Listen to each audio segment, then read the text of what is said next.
जय श्री जगन्नाथ, जय श्री कृष्ण।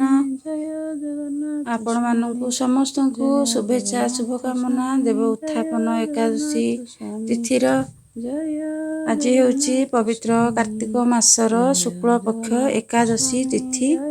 यही एकादशी तिथि को देव उत्थापन एकादशी मध्य कुहा जाई थाए। यही देव उत्थापन एकादशी तिथि रे प्रभु निद्रारू उठी थांती। एबे जानिबा प्रभु निद्रा केबे जाई थांती। प्रभु निद्रा जाई थांती आषाढ़ शुक्ल पक्ष एकादशी तिथिरू कार्तिक शुक्ल पक्ष एकादशी तिथि पर्यंत। एही 4 मास प्रभु निद्रा जाई थांती। जो दिन से मानव श्री जगन्नाथ निद्रा जाइथांती आषाढ़ शुक्ल पक्ष एकादशी तिथि को हरिशयन एकादशी बोली कुहा जाई थाए।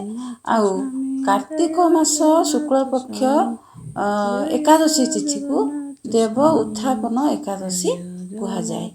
माने प्रभु जो निद्रा जाइथांती सही निद्रारू उठी थांती प्रभु कार्तिक मास शुक्ल पक्ष एकादशी तिथि रे। एही देव उत्थापन एकादशी दिन प्रभु लक्ष्मी नारायण बेश होइथांती। एही लक्ष्मी नारायण बेश मध्य एक दुर्लभ बेश। प्रभु जो 5 दिन पंचुक 5 दिन जो बेश सबू माने होइथांती सेमानंक सही बेश मानंक मध्यरे प्रथम बेश हेउचंती प्रभुंकर लक्ष्मी नारायण बेश। जेहेतु श्री जगन्नाथ हेउचंती साक्षात विष्णुंक रूप। विष्णु रूपरे से मध्य आराध्य। माँ महालक्ष्मी मध्य हेउचंती माने ठाकुराणी पड़ियात्री ठाकुराणी जे महालक्ष्मी माहेश्वरी अन्नपूर्णा।